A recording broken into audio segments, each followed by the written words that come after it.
Your immune system is more dangerous than you think.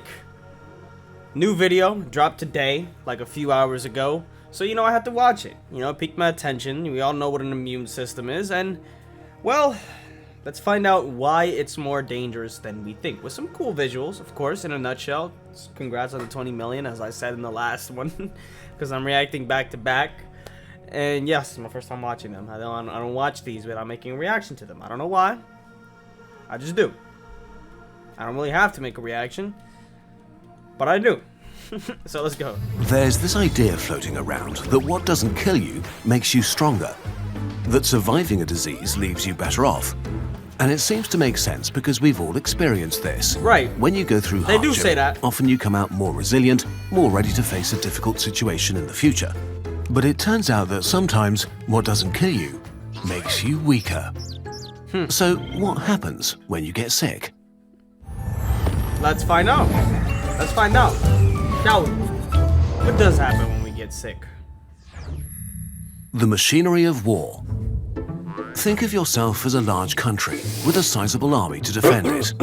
You're surrounded by enemies that want to take your land, your energy, your resources. This is a matter of life and death, so your body evolved to be sensitive to damage and to the presence of enemies. Because this means that an invasion might happen at any moment and that it has to act fast. Let's start an invasion and see what happens.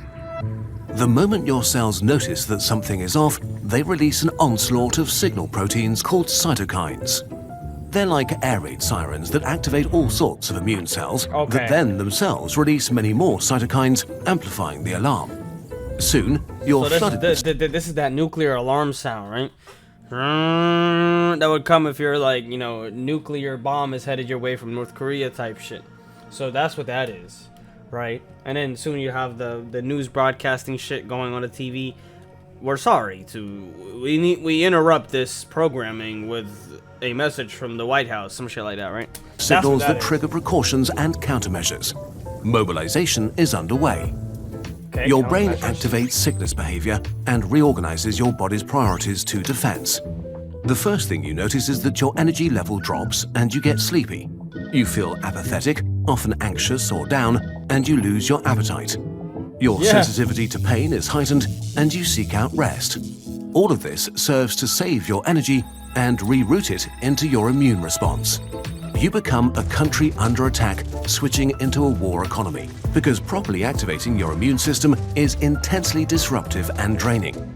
Just like war is expensive for a country as industry switches to building tanks, your immune system demands huge amounts of energy, amino acids, and microelements to build its weapons. And protein. Take fever. It speeds up your metabolism and makes your cells work harder and faster while creating heat that's pretty stressful for many invaders, but it uses up a lot of calories to maintain. Then your immune system begins to clone millions of specialized immune cells to respond specifically to the enemy infecting you. B cells produce millions of antibodies every second, each requiring hundreds of amino acids to construct. Billions or even trillions of proteins need to be made to refresh the complement system, a minefield inside your blood. Cytokines, the mobilization and information signals, also need constant refreshing. Usually, you acquire your resources by eating.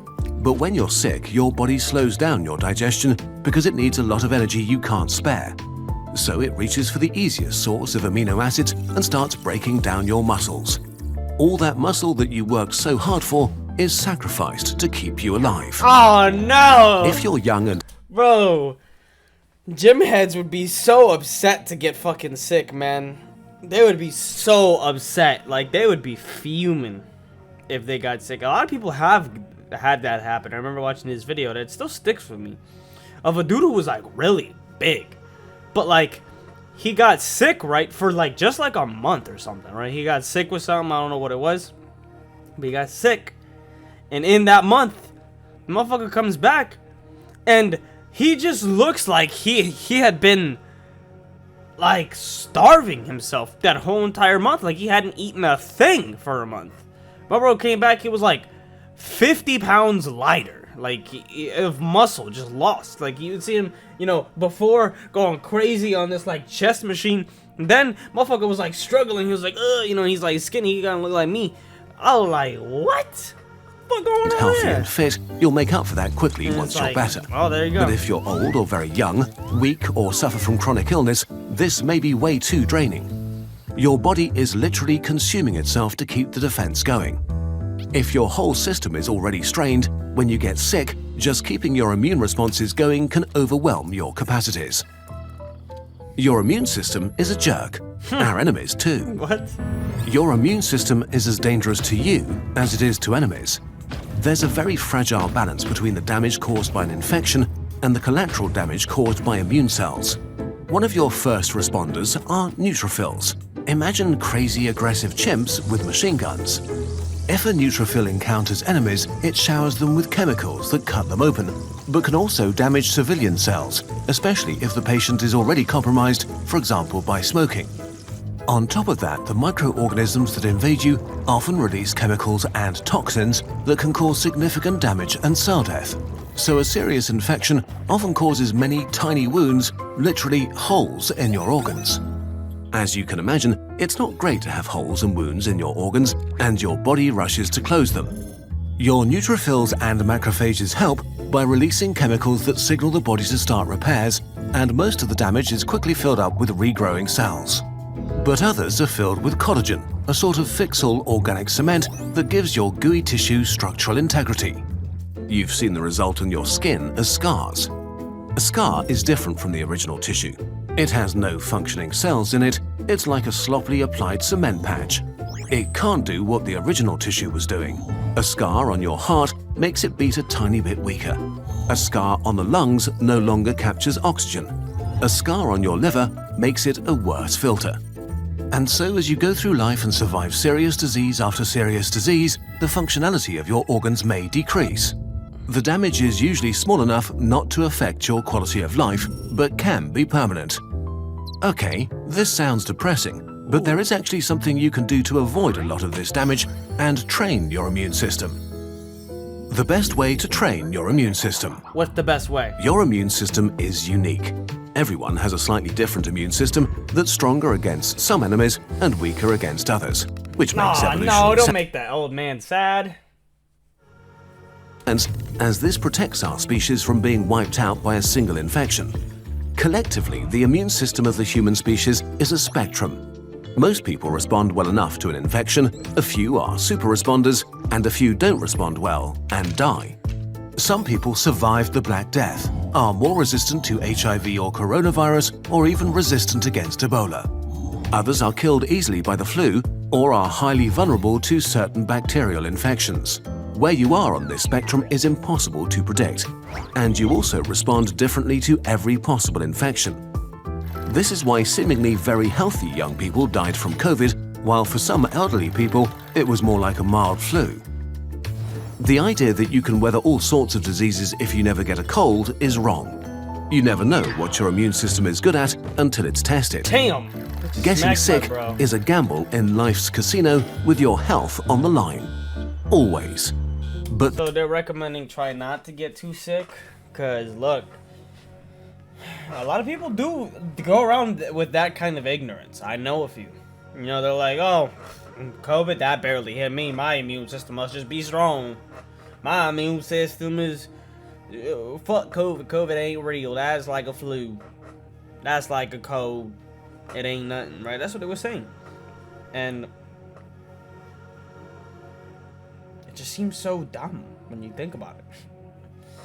Like, yeah, you had that reaction to that, but you don't know how you're gonna react to this thing. You know, you don't know how you're gonna react to something completely different, right? It's completely different. So I don't know. I have no clue. Some people really do bother me when they can be very ignorant and counting their blessings, right? They're like, oh, this didn't do anything to me, so I must just be invulnerable. I must be just a immune system freak, and nothing can hit me. You know, nothing can hurt me, whatever. there is something you can do: hacking one of the best features of your immune system. When you survive a disease, usually you have better defenses against it afterwards. You gain memory cells that are very good at killing the specific enemy you fought that day. So you either don't get the disease again, or the next infection is much milder. And you can use an incredible achievement of human ingenuity that taps into this mechanism to prevent damage from disease and train your immune system. Vaccines. Vaccines basically pretend to be a disease and train your defenses to be ready if it ever shows up for real. The goal is to create the same memory cells that you would get after surviving an infection. But if you can feel some side effects, why should you still do it? Nature versus Vaccine Dojo. You have two options to train your immune system: Vaccine Dojo and Nature Dojo. In Vaccine Dojo, you train with paper weapons and learn to defend yourself. Sure, you might get a black eye or a bruise. Sometimes after a vaccine, you get sick for a few days, but that's generally it. No scars, no permanent damage. We discussed vaccine side effects in detail in another video if you want to learn more. On the other hand, getting a disease to become immune means going to a Nature Dojo. In Nature Dojo, you train with real weapons, sharp knives, and swords. Things might still work out, but with way more cuts and wounds. But from time to time, someone will die, be it a kid from measles or an adult from influenza. Nature Dojo is just way more risky. On top of that, the immunity you get from a vaccine is often better than the natural resistance because they're engineered to engage your immune system in a more productive way. Of course, vaccines are engineered to engage you get from a vaccine is often better than the natural resistance because they're engineered. So this is sounding pro-vaccine. A lot of people are going to be upset about this because a lot of people are very anti-vaccine. To engage your immune system in a more productive way. Of course, vaccines are not magic, and sometimes they don't protect us as well as we'd like them to. Maybe because an enemy mutates too quickly, like the Omicron coronavirus, or because your specific immune system does not respond well to the vaccine and builds less of a defense. Still, being vaccinated is one of the best tools to train your natural defenses.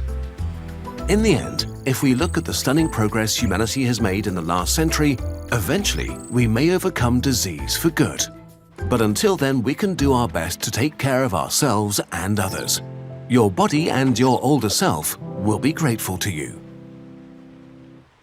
Diseases are not the only problem humanity can address. So is that it? Is that the answer? That's the way to supersede the shit? This is how to jumpstart my immune system and shit, bro? Is to just get a vaccine? That's it?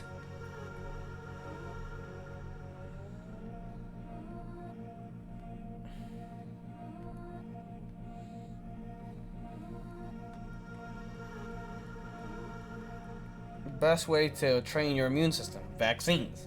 Okay. Well, that's the plot of the video right there. Best way to train my immune system: vaccines. I mean, it has to be. I got my vaccines promptly because I had to. They didn't actually let me return to school unless if I had gotten it, like the COVID jump. They're like, oh, you gotta go to school and you gotta get the doctor shit or whatever, or we're literally not allowing you back in. And I was like, well, you know, what can you do there, you know? Switch schools? Nobody. Wait, that's too much work.